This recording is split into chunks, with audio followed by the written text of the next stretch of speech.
Hello. Good evening, everybody. I'm going to give it about a minute. Um, See if more people show up. Hopefully, I'm being heard. Um, how's everyone doing? Hope you're doing well. Um, the topic tonight is an important one. We talk about the greater geopolitical aspects of 9/11 and how they came to fruition. Um, I always talk about the technical details, but tonight we talk about the important aspects of foreign policy and who they're led by. Uh, and I think this is important because what we're seeing today in the Middle East, involving the United States, the Gulf, which is basically Saudi Arabia, Bahrain, United Arab Emirates, and Israel, the policies that are happening now were the policies that were outlined in the late 80s and 1990s. And the individuals who were part of an organization called the Neoconservatives.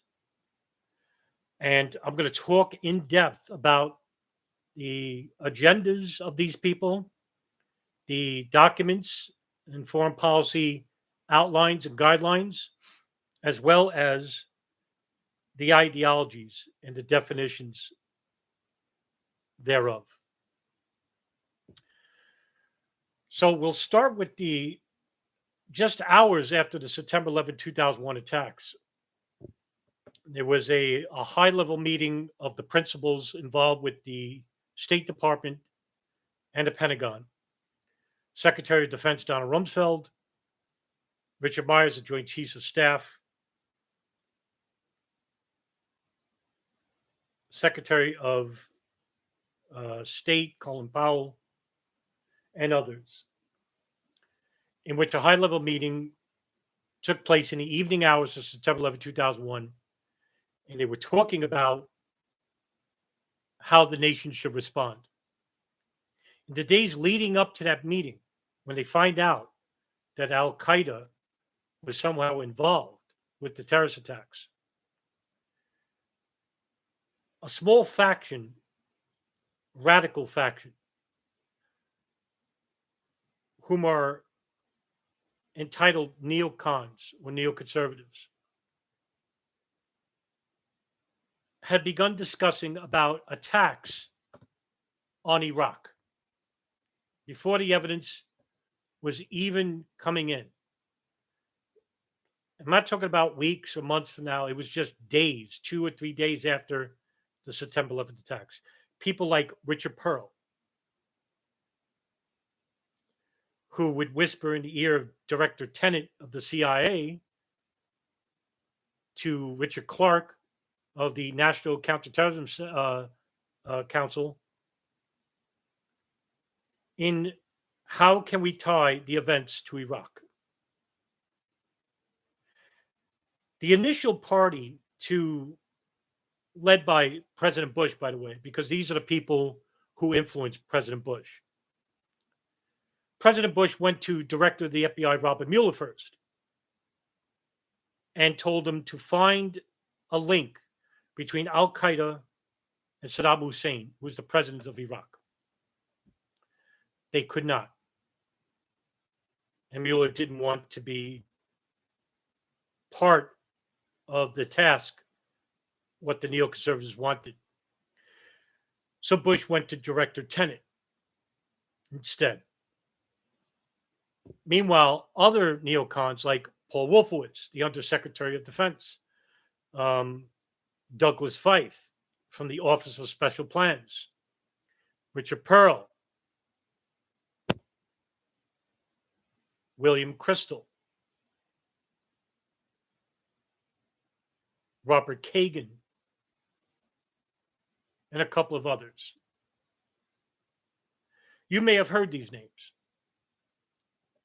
But who are these people that can have such influence inside the White House at the time. Well, to understand who these people are and what they're about, we have to return back to a point in time. So, who are the neocons? Well, there's an ideology called neoconservative, but the group that was involved with the Bush White House, people like Donald Rumsfeld, Dick Cheney, Paul Wolfowitz, Richard Pearl, Douglas Feith, William Crystal, Robert Kagan, and others. Some of these people came out of the Leo Strauss school. Leo Strauss was a German American political philosopher, um, a classical political philosophy teacher. And Leo Strauss was an important individual to most of these people. His students were numerous. Hadley Arks, Roger Masters, Paul Wolfowitz, Stanley Rosen, Abraham Shulsky, the director of the Office of Special Plans, which I'll describe in full in a bit, Stephen Smith, Murray Dry, and Charles Butterworth. And a lot of these people would influence others as well.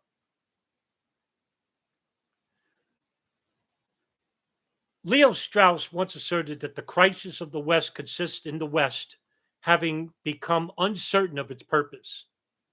And due to the democratic principles throughout the 1960s, Strauss's solution was a restoration of the vital ideas and faith in the past, which had sustained the moral purpose of the West.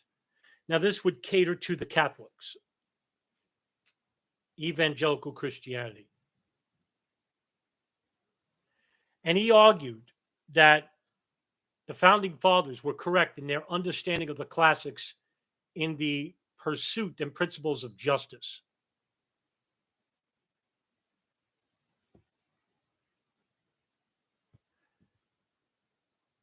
After this, the leading proponents, the leading students of Leo Strauss began embarking on political careers. One of them was Jeane Kirkpatrick. Jeane Kirkpatrick, who was an American diplomat and political scientist who served under the Reagan administration. She was an ardent anti-communist, as most of these revisionist neoconservatives are. And she was also a Democrat. Now, some of you may be saying that, well, neoconservatives are usually Republican, and this is a falsehood. There are neoconservatives who are Democrats. It's an ideology that is majorly pertained to the Republican Party, but you do have Democrats who are Dinos, Democrat in name only, just like you heard the description of rhinos, Republican in name only. And if you haven't known by now, Democrats and Republicans don't exist. The divisive political paradigms when it comes to the greater, more important goals of the American and the establishment imperialists, there's only one party, and that is those in power. They're not divisive when it comes to the Pentagon. They're not divisive when it comes to Israel. And I'll get to that in a minute. Jeane Kirkpatrick concluded during the late 1980s that the United States should encourage liberalization and democracy in autocratic countries.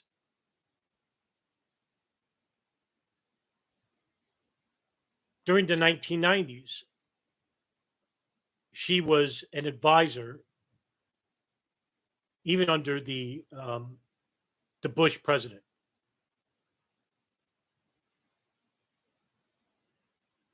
And her respect regarding the neoconservative outlines that she was responsible for, such as um, a publication for Commentary Magazine in 1979 entitled Dictatorships and Double Standards, in which it was an essay outlining, in which she argued that rapid liberalization in traditional autocratic countries had delivered anti-American opposition groups. Countries such as China, the Soviet Union, Iran, and so forth. Her essay was supported by the Leo Strauss students like Paul Wolfowitz and later Richard Pearl.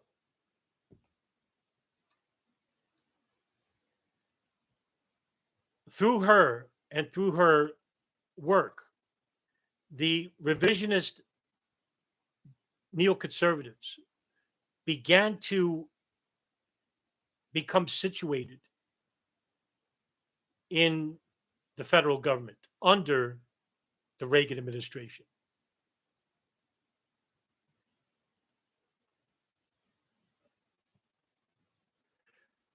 Throughout the early 1980s, we saw certain individuals who would become influential, such as Dick Cheney, who was the United States Secretary of Defense under George H.W. Bush from 1989 to 1993.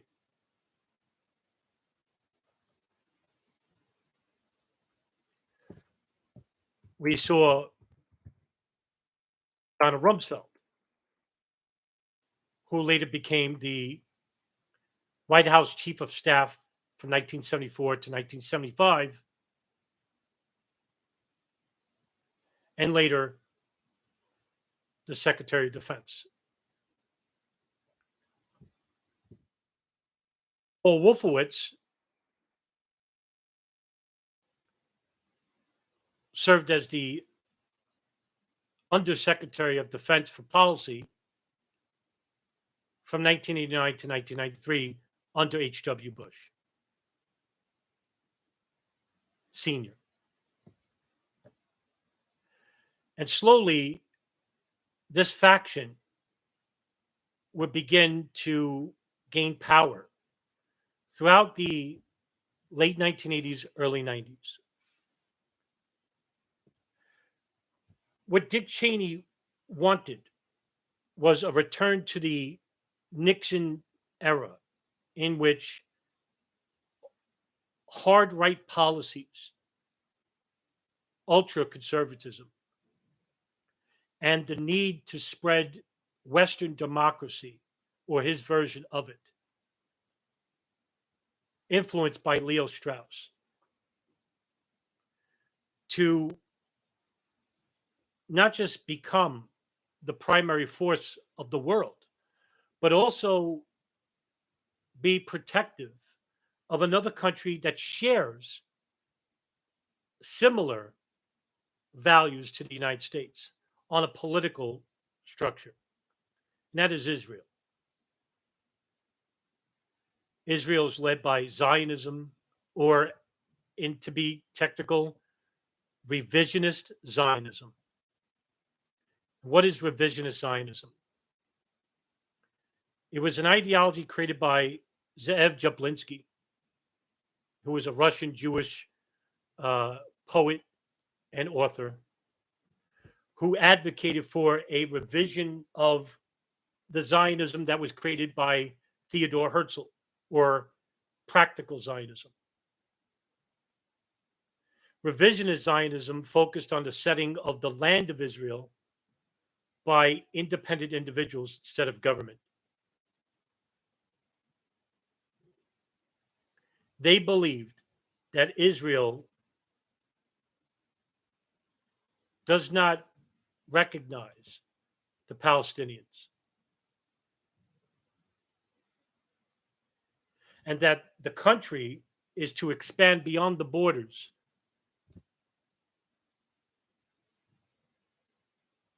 of Jordan and Lebanon. This ideology fit perfectly with the neoconservatives' outlook, but the neoconservatives weren't just content on imperialism at home, but abroad. And they thought that that way of life would resonate with other countries, and there would be a war of ideologies in time.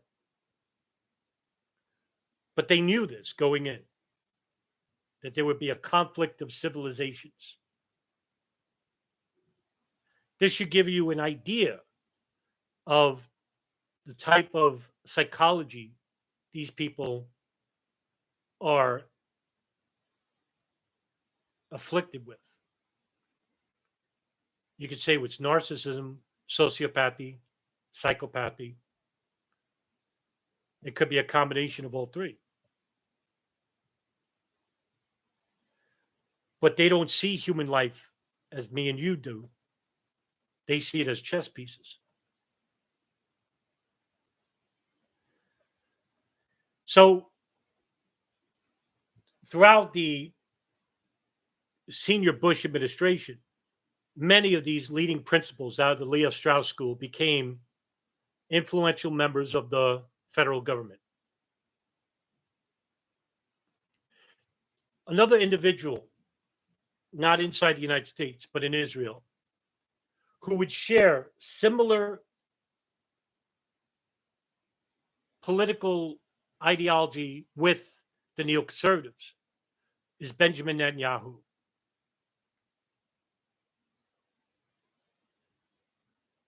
Benjamin Netanyahu is part of the Likud party, which is a nationalist ideology.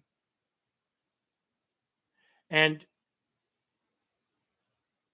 when he rose to power in 1996, when he became prime minister, the Likud party won the majority of the seats in the Knesset, which is the parliament of government like Congress in the United States,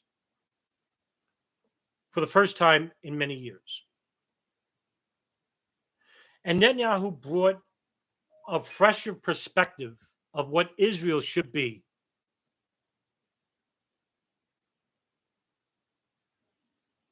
And his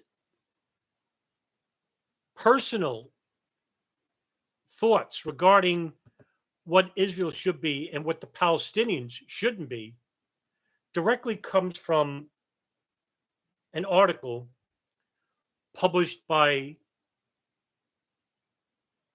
Oded Yanon. And it's currently referred to as the Yanon Plan.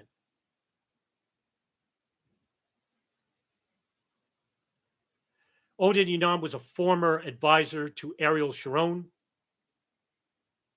the 11th Prime Minister of Israel, and he was a former senior official with the Israeli Foreign Ministry, in which he had a blueprint for the Middle East. In order for Israel to become the design sole power of the Middle East itself, because they've been surrounded by Arab governments,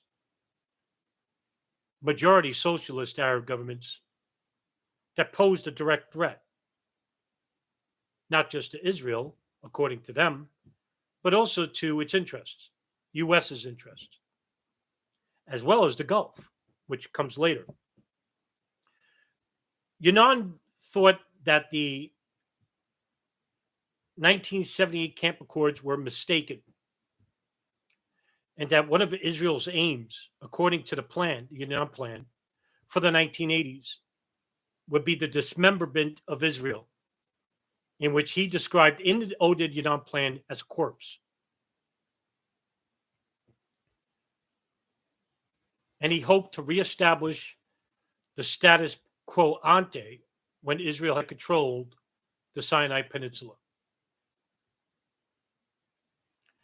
They supported the Coptic Christian movement in Egypt, in which they would hope to overthrow or influence the government under Hosni Mubarak.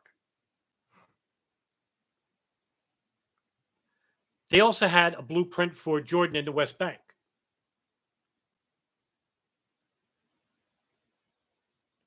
Yunan's paper suggested that the policy regarding the West Bank should aim for one objective: the liquidation of Jordan under King Abdullah.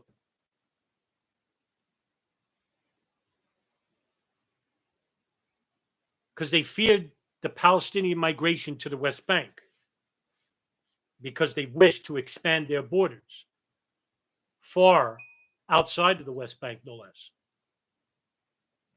So Yunan thought that the dissolution of Jordan would bring an end to the problem in two ways. One, an Arab opposition, and two, the Palestinian problem. So they could keep the borders of 1967, which was outlined after the Six-Day War.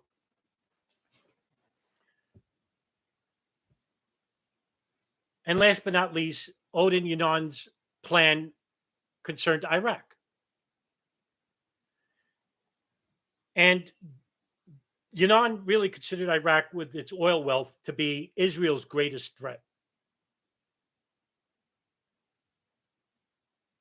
He also believed that after the Iran-Iraq war, that Iraq would be split, but they didn't. And so he wanted to destroy the Baathists in the country. This ideology of the Odin Yunan plan resonated with many of the leading neoconservatives in the George H.W. Bush administration. However, incidentally enough, the Bush family were not pro-Israel. Not senior anyway. But because of the influence of the neoconservatives later, they had basically overruled Bush, who they saw as an end-all to end-all, somebody not important. There's actually an old saying in Washington that if Dick Cheney died, Bush would become president. So that just tells you the respect that Bush Jr. got from many of these neocons in office.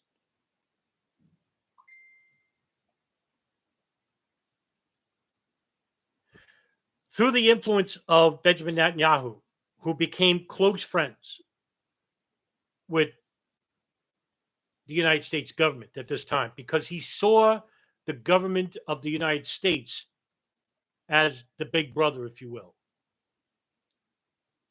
The power that they needed to supplant the Arab regime governments, the socialist governments, and destroy what's left.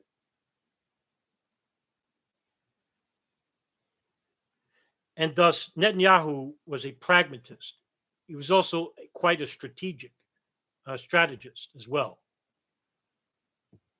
in that he took the Odin Yunan plan and tried to implement it as soon as he became prime minister in 1996. But he had to make friends with his enemies in order to get them closer to him.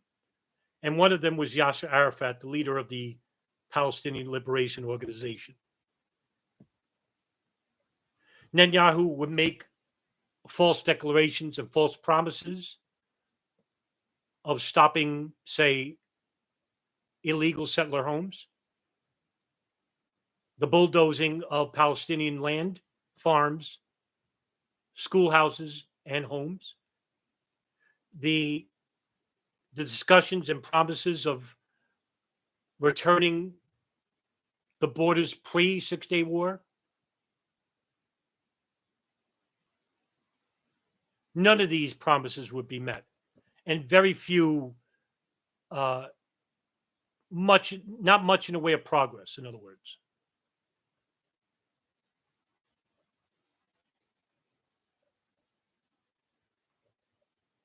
in 1994, Paul Wolfowitz would pen the Wolfowitz Doctrine, which is the unofficial name of the Defense Planning Guideline, or I'm sorry, the Defense Planning Guidance. It was published by Paul Wolfowitz and his deputy, um, Scooter Libby. It wasn't actually meant for public release, but the New York Times broke the story in 92. I said 94. It's 1992. I'm mistaken. 1992. And the document spoke about U.S. foreign policy and defense planning guidelines. It was an imperialist doctrine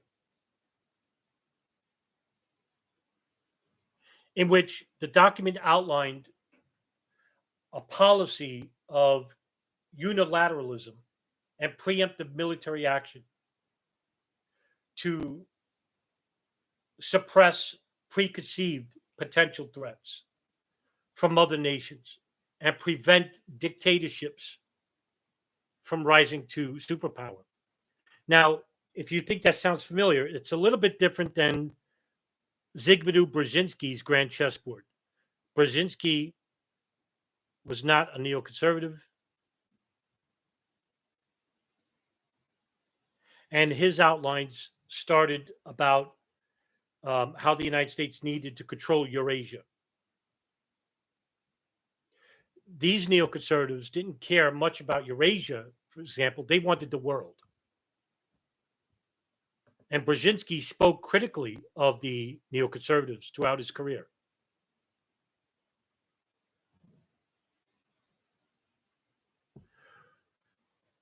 One objective in the Paul Wolfowitz doctrine was the reemergence of a new rival and how to circumvent it.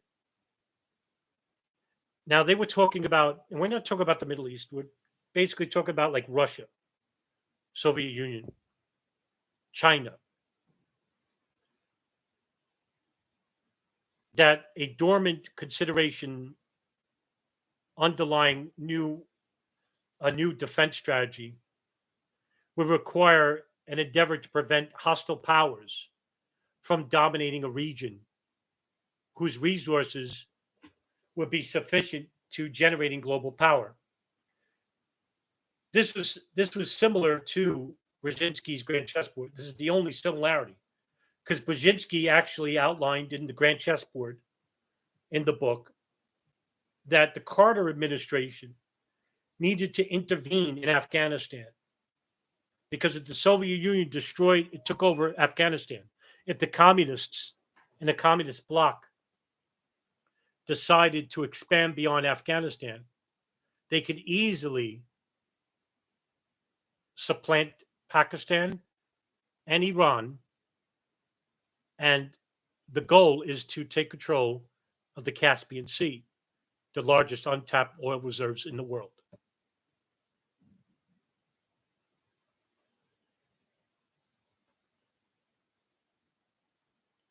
The doctrine established the US as the leading superpower without any compromise whatsoever. And I'm going to quote you from the document.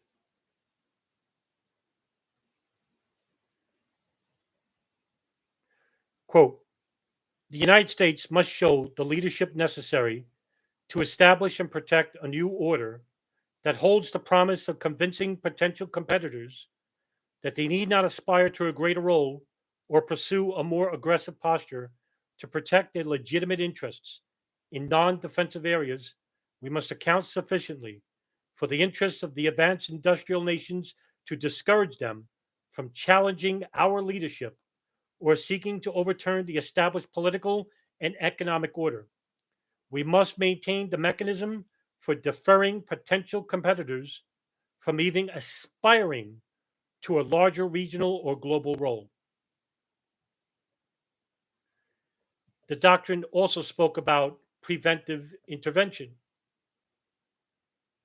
Quote, while the United States cannot become the world's policeman by assuming responsibility for righting every wrong, we will retain the preeminent responsibility for addressing selectively those wrongs which threaten not only our interests, but those of our allies or friends, or which could seriously unsettle international relations. While the United States cannot become the world's policeman and assume responsibility for solving every international security problem, neither can we allow our critical interests to depend solely on international mechanisms that can be blocked by countries whose interests may be very different than our own. Where our allies' interests are directly affected, we must expect them to take an appropriate share of the responsibility and, in some cases, play the leading role. But we must maintain the capabilities for addressing selectively those security problems that threaten our own interests. So, as you can see in the outline of the Wolfowitz Doctrine, they're talking about the United States not being the sole policeman, but being the sole superpower. Underlying the doctrine is that they would be the sole policeman. And this would be echoed in another neoconservative document, which we'll get into in a bit, called the Project for New American Century. When the document was leaked to the New York Times in 1992, the United States public resoundingly was critical, saying that the document was imperialist. And so when Clinton won the election, the neoconservatives basically returned to the shadows, so to speak. Clinton considered himself a progressive, something that many people didn't share that about him. He was also a narcissist, not in the way of Donald Trump, where he was an arrogant blowhard. Uh, I've always considered Bill Clinton a sexual deviant, his wife to be a complete sociopath. And there's many, I don't need to repeat many of the rumors about the Clinton family and the people, the mysterious deaths that are connected to them. You've heard about this before. But to fast forward the Clinton administration,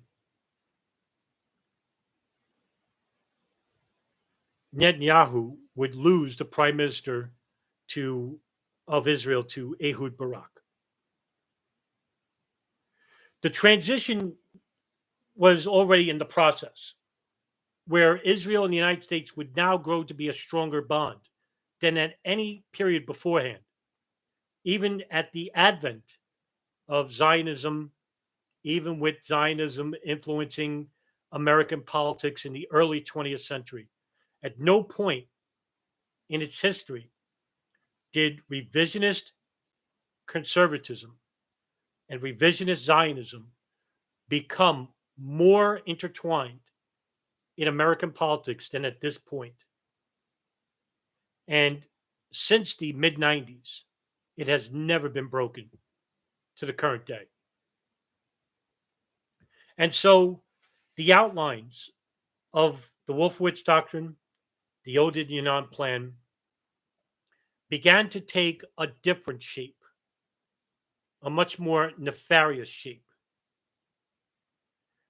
In 1997, a neoconservative think tank, which is focusing on U.S. foreign policy, called the Project for the New American Century.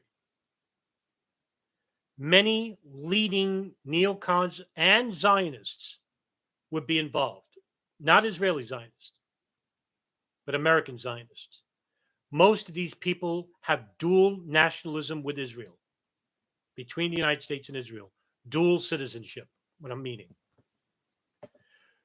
So just when you think it's black and white, when it comes to American politics, it's mostly gray.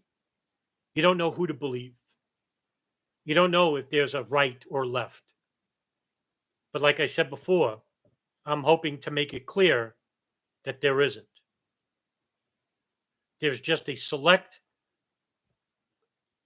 amalgamous group of rich people, oligarchs, profiteers, corporatists who head and lead certain aspects of our government.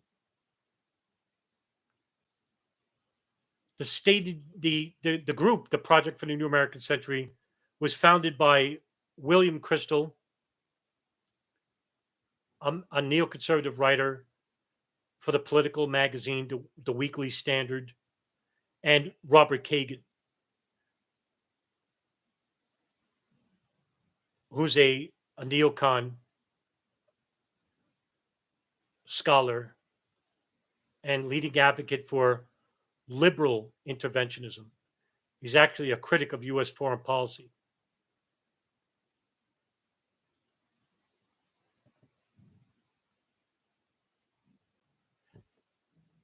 Kagan actually disagreed with certain neocons regarding Afghanistan and Iraq. But however, Kagan did support military intervention. With Iraq and the neoconservatives outline regarding Iraq.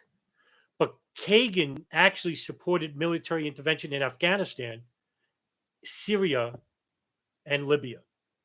And he also supports currently military invasion of Iran. So here's a liberal. Remember, I told you before that neoconservatives aren't just specifically Republican.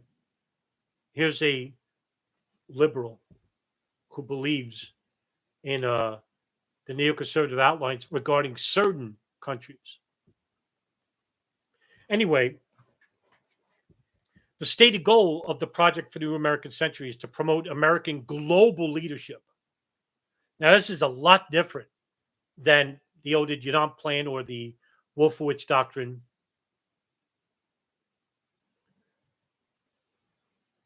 Whereas Wolfowitz didn't want to be the world police, these guys basically took it to the next step. And one of the co-signers of the Project for New American Century will be Paul Wolfowitz, incidentally.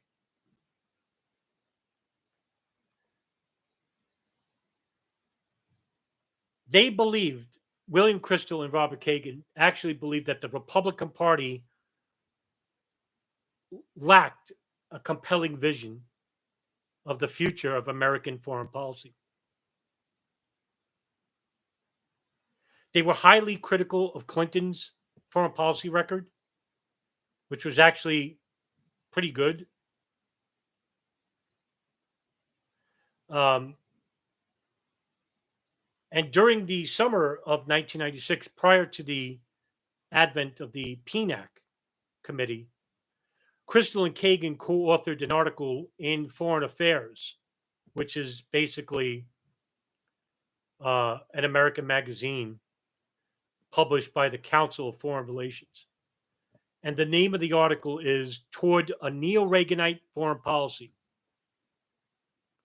referring to the foreign policy of Reagan. Now, remember I told you most of the leading neoconservatives under the Bush administration primarily started under the Reagan administration.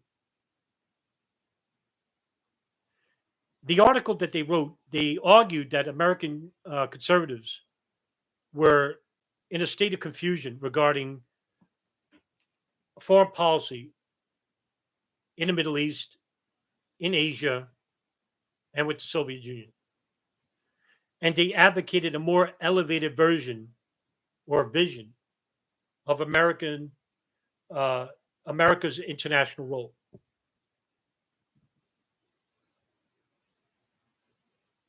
So they suggested that the United States should adopt a stance of benevolent global hegemony.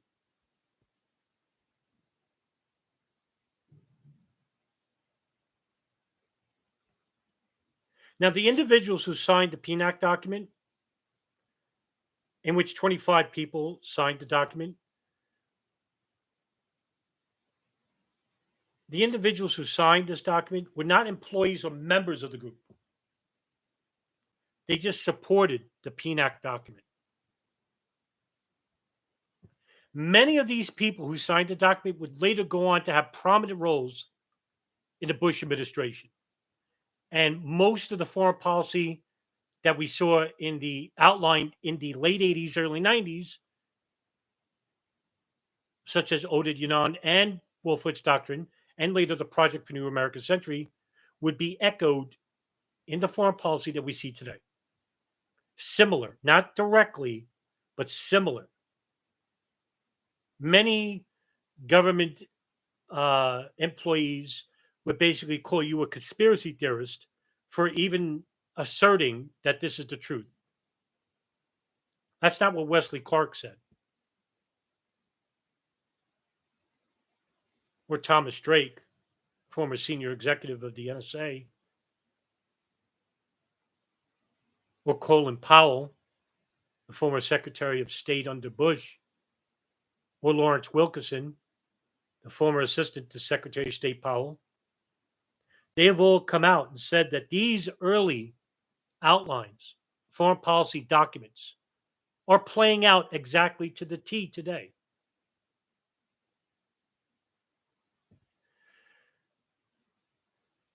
The Project for the New American Century, which is basically had a statement of principles. And on June 3rd, 1997, they released the statement of principles to the public. And it showed the 25 people signed with the document.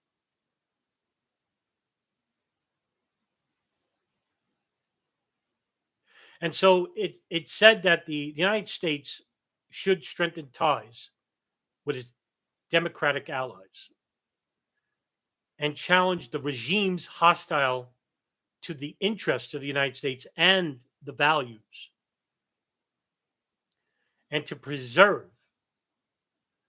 and extend an international order friendly to United States security, prosperity, and principles, and calling for the Reaganite policy of military strength and moral clarity.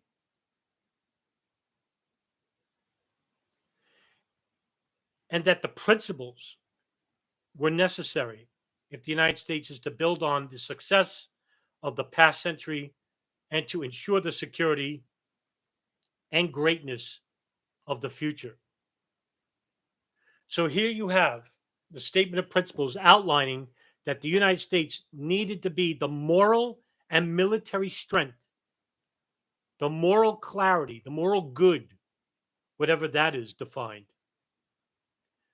through military strength. This is the classic definition of imperialism. In September of 2000, PNAC released a report entitled The Rebuilding of America's Defenses. This document is actually misrepresented by the 9/11 Truth Movement. The report, which is probably the most important document of all in the PNAC paper, believed that America should seek to preserve and extend its position of global leadership by maintaining the preeminence of U.S. military forces throughout.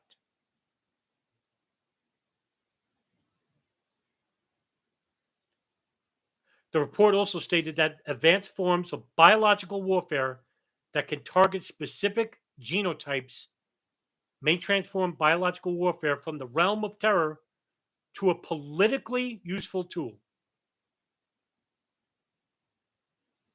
That's from the own document.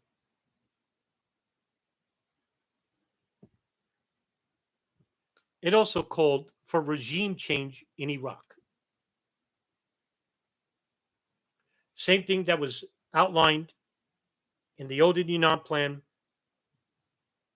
the Paul Wolfowitz Doctrine, and now here, the Project for New American Century. So now, as you can understand and see, why I had to define what neoconservative is and the people involved with it and the documents along with it, as well as Zionism and revisionist Zionism, and how they're interlinked when it comes to foreign policy.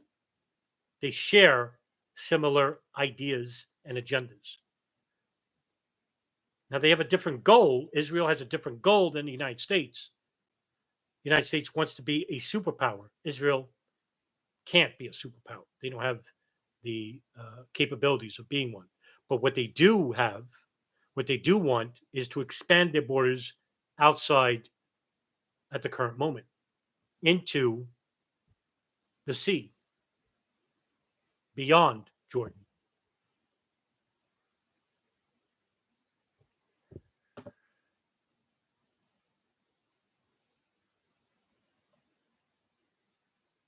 The Crystal and Kagan advocated regime change in Iraq and also called for the disarmament process to continue. Many of the leading names of PNAC, such as Richard Pearl, Paul Wolfowitz, James Woolsey, Elliot Abrams, Donna Rumsfeld, John Bolton, Robert Zoellick, William Crystal, were among the signatories of an open letter by PNAC to President Bill Clinton calling for the forced removal, not the removal, the forced removal of Saddam Hussein. The audacity of this non-government agency who has enormous influence in American politics to force a president, a sitting president, to make a foreign policy decision using the US military on a foreign power. I hope that I'm making it clear just how powerful these people are, even during the Clinton administration. This would be 10 times over when Bush became president. Clinton refused and called them a dangerous organization. He actually called them lunatics.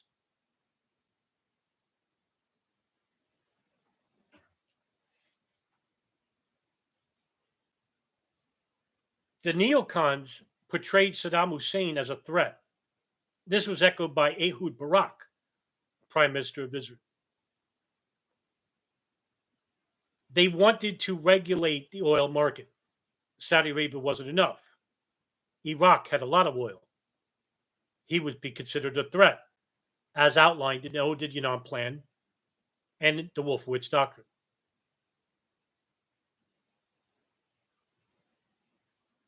So they went to the press and started putting malicious lies about Clinton, saying that he's not a wartime president, that Iraq was posing as a nuclear threat. This was later echoed by Benjamin Netanyahu, who went before a Senate Select Committee hearing and told members of the committee that Iraq was procuring nuclear weapons. Sounds familiar?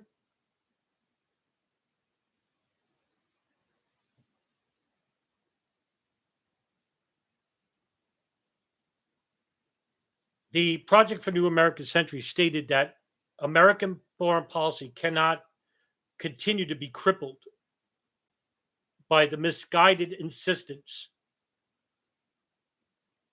or the unanimity of the UN Security Council, and they wish to bypass them in order to go to war. because they believed that the UN sanctions against Iraq were not enough, and that they were ineffective in disarming Iraq.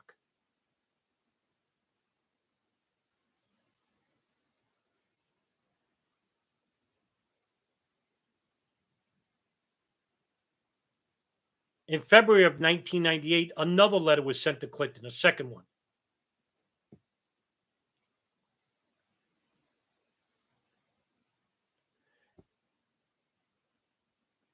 And by January of 1999, PNAC circulated a memo which was criticizing the bombing of Iraq during Operation Desert Fox as ineffective. Operation Desert Fox was a 4-day major bombing campaign in December of 1998. It didn't disarm Iraq, they said. They needed more. The forced removal of Hussein. Clinton was against it. And thus, the conspiracy surrounding Clinton's forced removal from office, stating that it was Israel that was behind it, spreading malicious rumors. There's also rumor, which may have some validity, that the Clinton White House was being bugged by Israeli intelligence in the Amdocs investigation that later came out. At about this time, this is something I spoke about in a previous live video where we had Israeli art students that were selling cheap art, which was listing devices to the DEA and some officials of the American government and the FBI as well.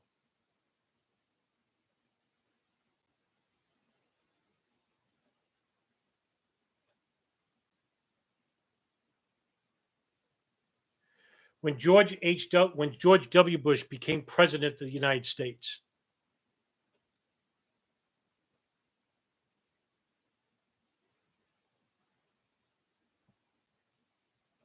a membership began just 1 year prior. During the summer of 1998, Bush would had a meeting with Condoleezza Rice at the behest of his father. At this time, Rice was the director of Soviet and East European affairs at the National Security Council. And he liked her. And he promised her a seat within the government when he became president, which sounded like a sure declaration to me. And in 1999, a team began, which was to be the earlier influences of the neoconservative under Leo Strauss, under Reagan. This group would call themselves the Vulcans, which is alluding to Vulcan, the Roman god of fire and metalworking. These individuals would include Richard Armitage, the Assistant Secretary of Defense for International Affairs, Stephen Hadley, Assistant Secretary of Defense for Global Strategic Affairs, Richard Pearl, Assistant Secretary of Defense for Global Strategic Affairs, Scooter Libby, Deputy Undersecretary of Defense for Policy, Paul Wolfowitz, the Undersecretary of Defense for Policy, Condoleezza Rice, National Security Council, Dov Zakheim, the Deputy Undersecretary of Defense for Strategy, Plans, and Forces, and Robert Zoellick, the Counselor of the U.S. Department of State.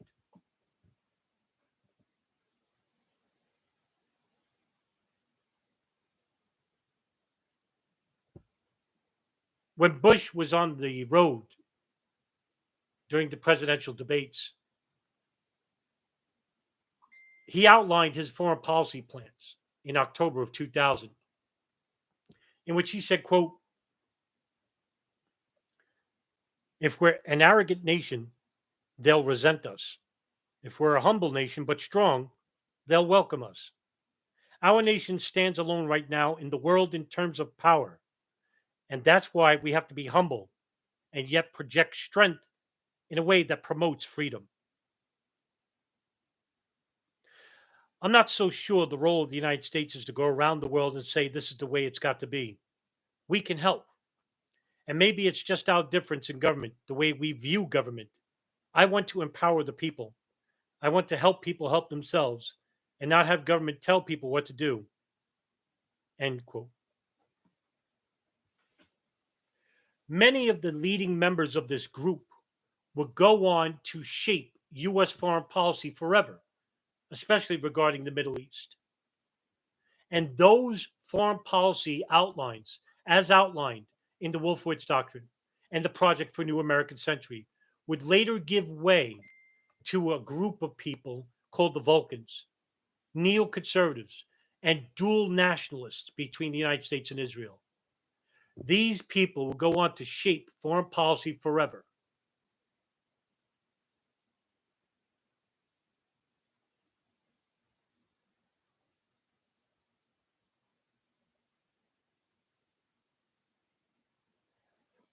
And so, from here, Bush became the president in 2001. And so, through the influence of the neocons, of the Vulcans, of the Israeli foreign policy under AIPAC, the American Israeli Public Affairs Committee,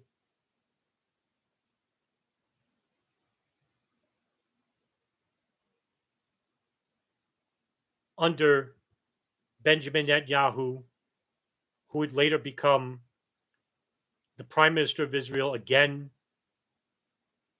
in 2009 to 2021. That would come later. But the influence of Israel and the neocons started here, the Bush administration. The policies that were outlined in the years prior were now coming to take hold under the Bush presidency and advanced even further. But they needed something to happen. They needed something to precipitate in order to live up to the outlines and guidelines of the Bush Doctrine, of the Oded Yinon Plan, and the Project for New American Century.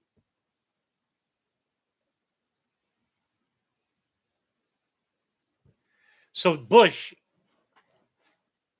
published the National Security Strategy of the United States, the Bush Doctrine, which is basically similar to the Wolfowitz Doctrine. The Bush Doctrine is defined as a collection of strategy principles, practical policy decisions, and a set of ideas for guiding U.S. foreign policy of the future.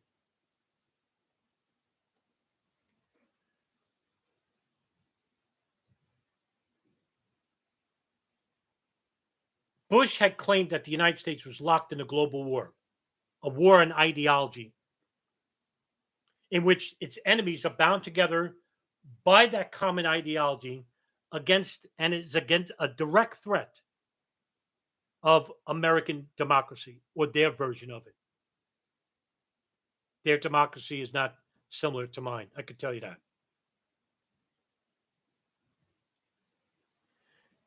Out of the national security strategy, there are 4 points that are highlighted by Bush: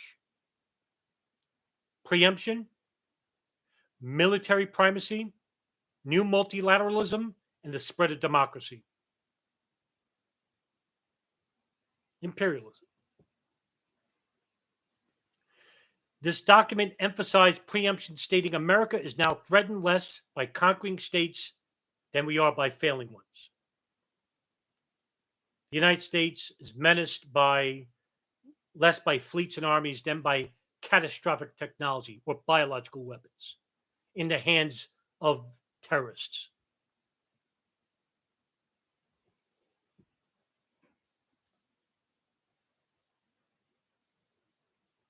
It redefined unilateralism.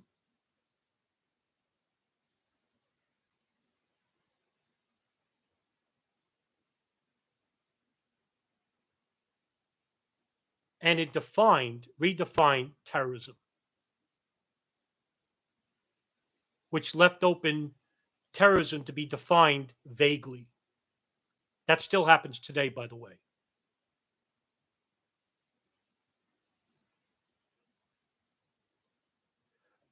But like I said, they needed an event to happen in order for the guidelines of the stated papers I mentioned previously. They got one.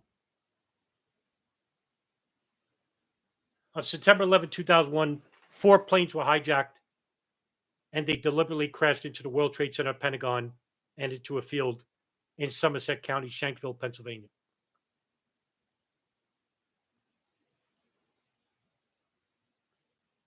Later on that evening, members of the National Security Council held a briefing, an emergency briefing, in a private room underneath the Pentagon.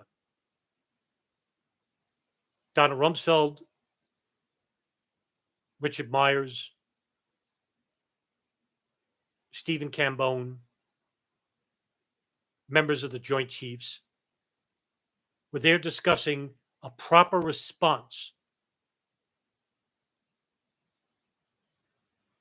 an aggressive response to the terrorist attacks. They would later find out that the Central Intelligence Agency knew about certain hijackers living inside the United States. Now, because the response was to be against Iraq, it was up to the Central Intelligence Agency, ordered by Bush himself, to find a link between Iraq and Al Qaeda.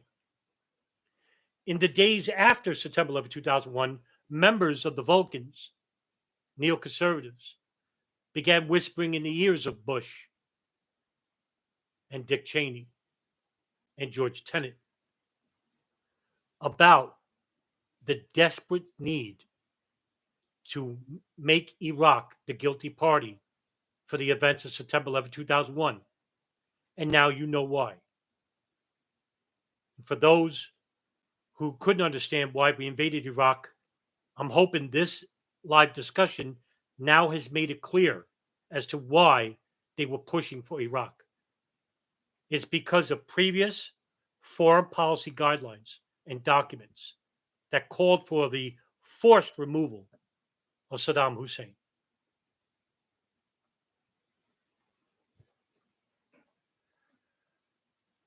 The goals outlined by the Project 3 New American Century in regards to Iraq came to fruition.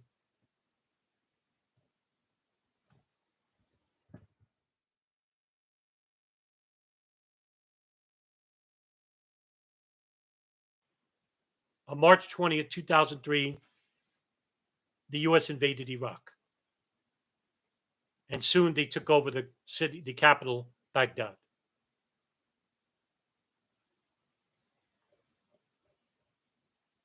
It's considered the most costliest war. And it's estimated anywhere between 800,000 to 1.5 million Iraqis have died between 2003 to 2020. A Holocaust. A million times worse than what happened on 9/11. It didn't end there. The invasion of Afghanistan.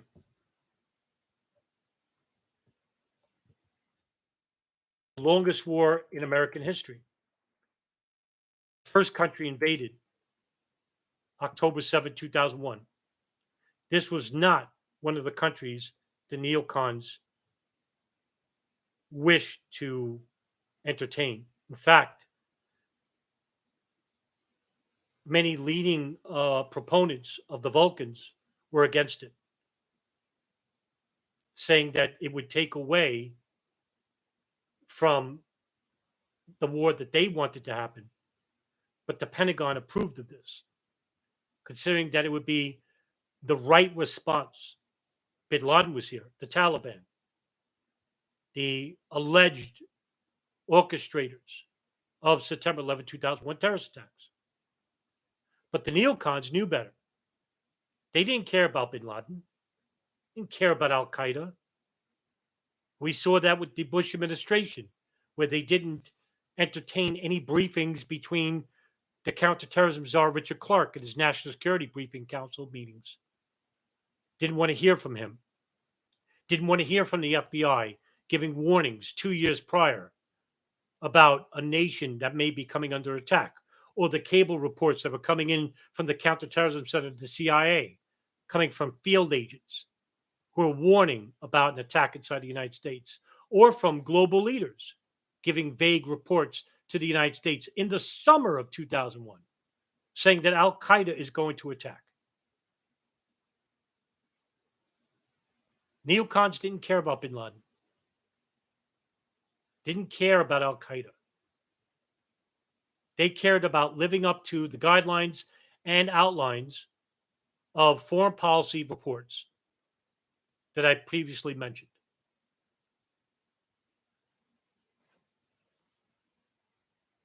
The CIA would end up torturing an individual by the name of Sheikh Ibn al-Libi, a Libyan national who was captured in Pakistan, sent to Egypt, and tortured mercilessly.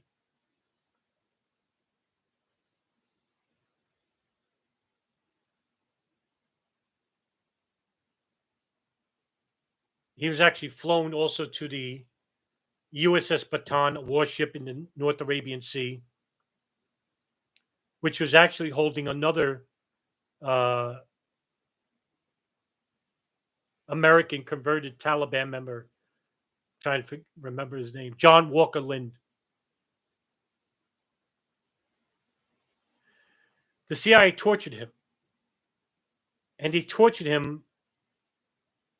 And Libby told them that he was privy to a meeting between Baathists of the Hussein regime and Al Qaeda in procuring chemical and biological weapons. The United States decided to use this information, which wasn't vetted properly, and Tenet brought that report in a briefing between the members of the United States Security Council team, which was to brief the United Nations.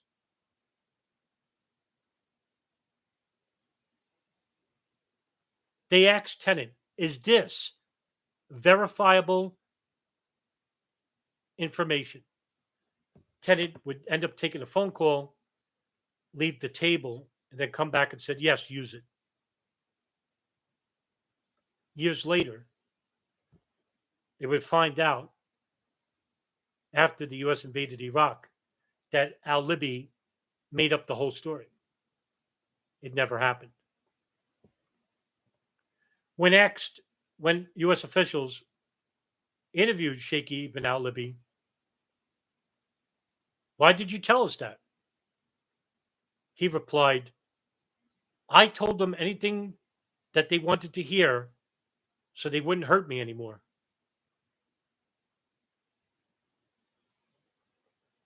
There was also another report by Israeli intelligence that was also false about a meeting in Prague involving one of the 9/11 ringleaders, Mohammed Atta, meeting with Ba'athist officials regarding chemical weapons. This also turned out to be false.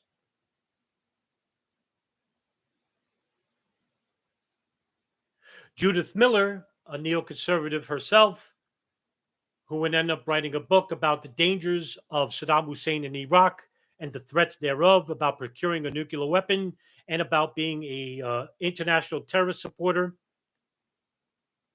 I forgot the name of the book, but it was actually supported by Paul Wolfowitz and William Crystal.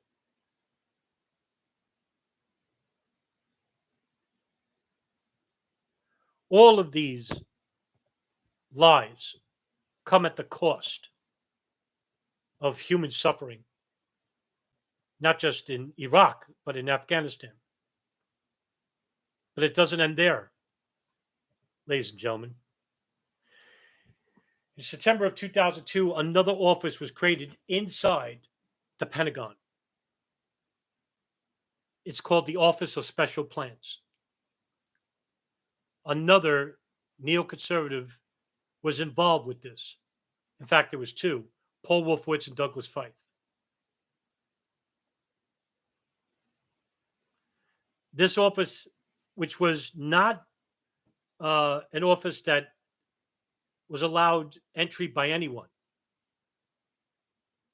Many people weren't allowed in this room, including the Secretary of State, Colin Powell.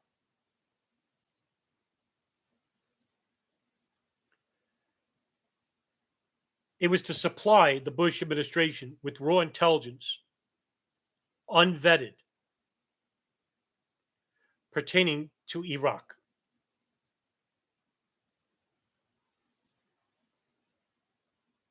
So mysterious and so cunning were the members of the Office of Special Plans that even the Central Intelligence Agency would later come out and say that this office is a direct threat to the U.S. national security and hegemony in the region.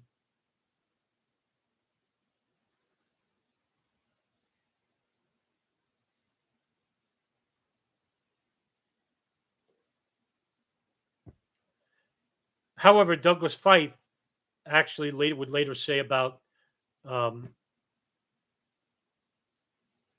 it was a direct response to the CIA's intelligence regarding Iraq. And Feith would later, and I'll quote you what Feith said about this. Quote, "It's healthy to criticize the CIA's intelligence. What the people in the Pentagon were doing was right. It was good government. No one in my office ever claimed there was an operational relationship. There was a relationship. It just didn't work with certain people." End quote. Wonder who those certain people were.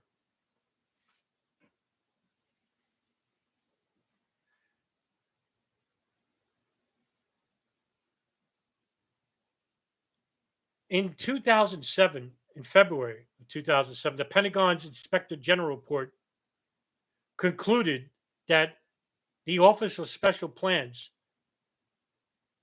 developed, produced, and disseminated alternative intelligence assessments on Iraq and Al Qaeda's relationship, which included some conclusions that were inconsistent with the intelligence community to senior decision makers. This would be true. The FBI, the CIA saw no link between Al Qaeda and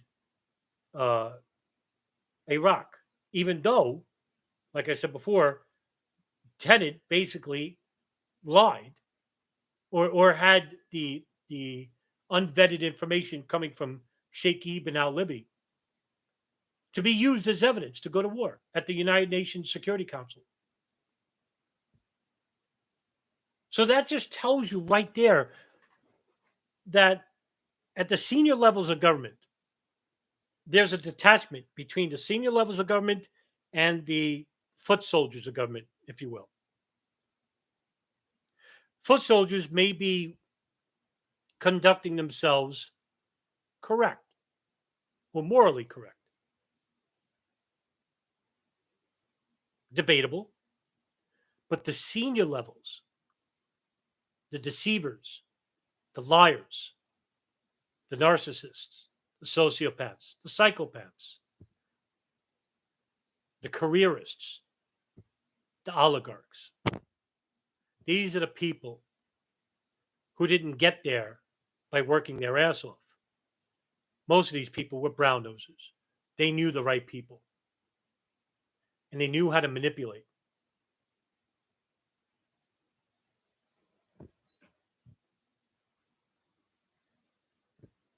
Afghanistan was a 20-year war, the longest in American history. Iraq led to 2 civil wars and 2 wars as well.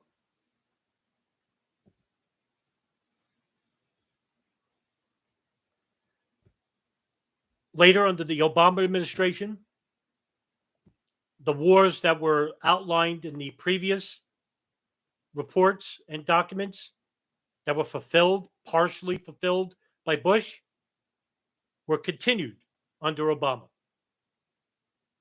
The invasion of Libya, for example, the invasion of Syria, using the CIA program Timber Sycamore to fund and train the jihadists to overthrow the Bashar al-Assad government.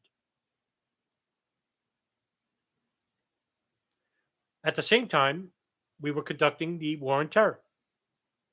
Soldiers began tweeting in 2012, whose side are we on? Israel began nursing the members of the Jabhat al-Nusra in Golan Heights hospitals, which led to many IDF generals suggesting, even to Haaretz, a liberal paper in Israel, suggesting that we rather support the jihadists than the dangerous Assad government and the Syrian army. The Timber Sycamore project was a multi-million-dollar project, which was a project created by then General David Petraeus, supported by King Abdullah of Jordan and Prime Minister Benjamin Netanyahu of Israel, which saw millions, hundreds of millions, supported by the Gulf, the monarchies of Bahrain and Qatar, gun running, gun sales, and the training and funding of groups like Ansar al-Islam, Jabhat al-Nusra, and later the Islamic State in Levant, and other different proxy groups that were inside Syria. All of these are foreign Arabs, trained by the intelligence apparatuses. This program ended under the Trump administration in 2017, but the damage was already done. The only thing they didn't do was Assad is still the president. However, even though that war was supported by the Obama administration, on May 16, 2014, the second Libyan civil war took place. And this war was actually pushed to Obama. Obama didn't want to entertain this war. However, Secretary of State Hillary Clinton, Samantha Powers, and Susan Rice, basically the women in the White House, were pushing this war vehemently. This is actually elucidated quite nicely under Scott Horton's book, Time to End the War.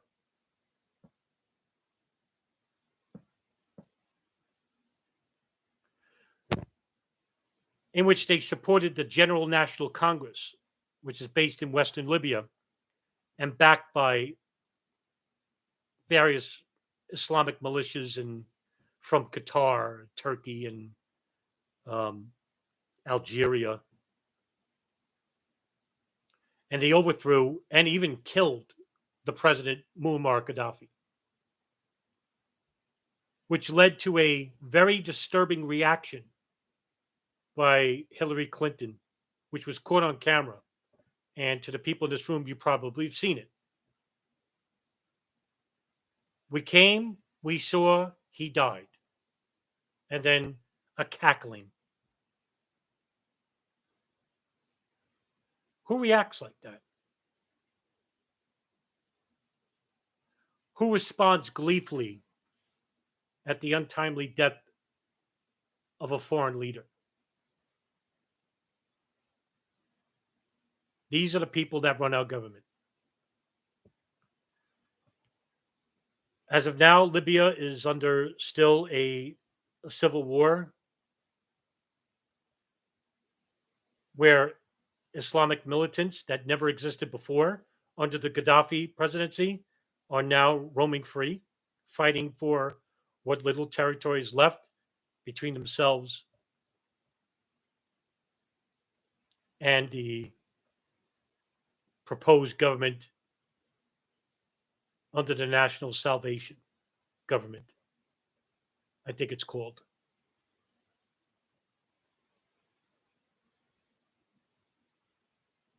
But they don't want freedom of rights. They don't want women's rights. They have open air slave markets.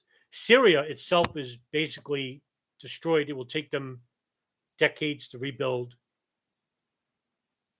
Afghanistan, which was once a Western democracy styled country, is now in the hands of the Taliban again.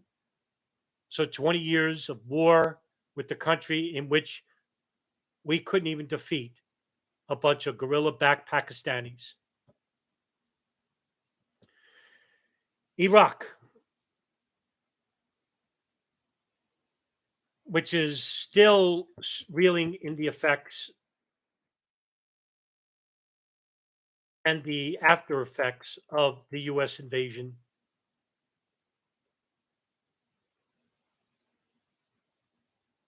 They still have proxy wars there as well as Iran and the Soviet Union trying to eliminate what's left of the Islamic State, which is being supported by aerial bombs of Israel and the United States.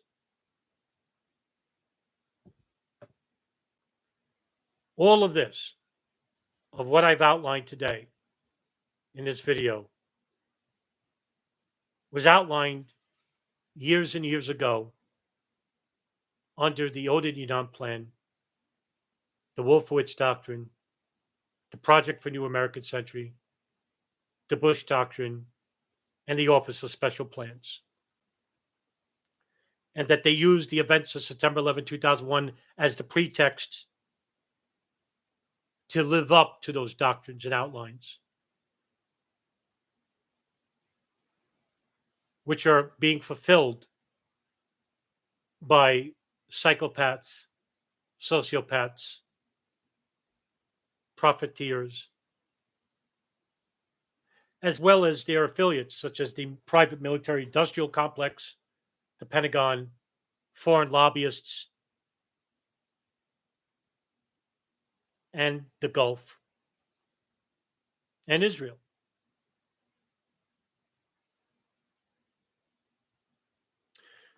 So I hope that this video was educational for you. And I hope that we can together spread the more important message of what needs to be addressed and what needs to be changed regarding our foreign policy, because this is happening in our name.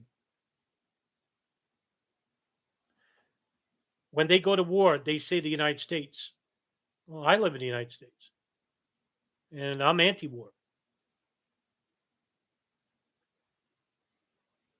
And we need to make a radical change. But that can't come if we don't have a unified people. And I'm hoping that everybody in this room can agree. Now, we could disagree on certain trivial things, but we can all agree that our foreign policy is a disaster and that it's being shaped by madmen. And we need to make the change necessary in order to save ourselves from ourselves. to save human life, not just here, but to the countries we bomb. Thank you for coming. Have a good night. See you at the next live discussion.